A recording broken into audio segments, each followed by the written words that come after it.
በጣም ጤናማ ሪፍሬሽ የምታደርጉበት ሰውነታችሁን ዘና የሚያደርግ አሪፍ መጠጥ እናዘጋጃለን። እንዴት ናችሁ? ሰላም ናችሁ ወይ? የቀረፋ ውሃ ነው የምናዘጋጀው። ይህንን አልፎ አልፎ ብንጠቀመው በጣም ለጤናም ጥሩ ነው። ይህንን የምንጀምረው የተወሰነ የቀረፋ እንጨት እናዘጋጃለን። የተፈጨው ፓውደሩም ሊሆን ይችላል፣ ግን እንጨቱ ደግሞ ካላችሁ እንደዚህ እንጨቱ መጠቀም እንችላለን። በመጀመሪያ እሱን በንጹህ ውሃ ደጋግመን እናጥበዋለን።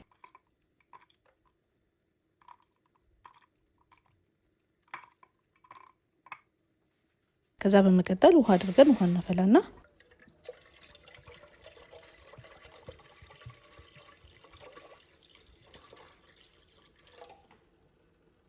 ቀረፋውን እንጨምራለን። እንዳልኳችሁ እንጨት ከሆነ ሰበር አድርጋችሁ ትጨምሩታላችሁ። ፓውደር ከሆነ ግን እንደዚሁ አድርጎ መጨመር ይቻላል። በጣም ጤናማ የሆነ መጠጥ ነውና እንደምትወዱት ተስፋ አደርጋለሁ። ስለዚህ እንደዚህ ይፈላል። በደንብ እንደዚህ ውጥት ካለልን በኋላ እናወርደዋለን። በትኩሱም መጠጣት ይቻላል፣ በቀዝቃዛም መጠጣት ትችላላችሁ። ፍሪጅ ውስጥ አስቀምጣችሁ በፈለጋችሁት አማራጭ። አንድ ሎሚ ግማሹን እንደዚህ ቆረጥ አድርገዋለሁ። ግማሹን ደግሞ ጁሱን ስለምጠቀምበት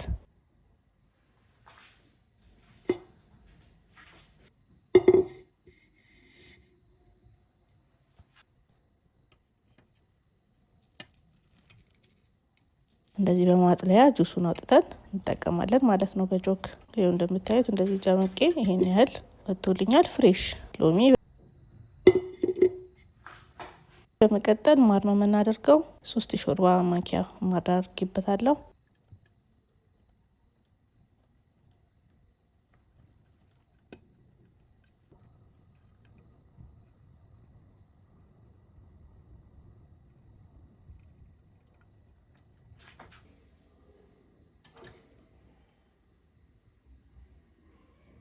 ከዛ አፍልተን ለተወሰነ ጊዜ ቀዝቀዝ እንዲል ያደረግነውን ቀረፋ እሱን በማጥለያ አድርገን እናስገባዋለን ማለት ነው።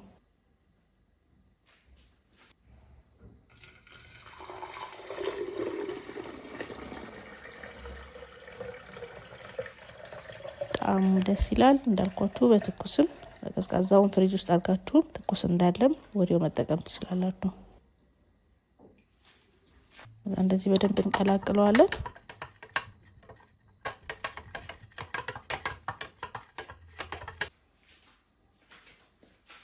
ከዛ ከትፍ ያዘጋጁትን ሎሚ ደግሞ ከላይ እንደዚህ አድርጌበታለሁ።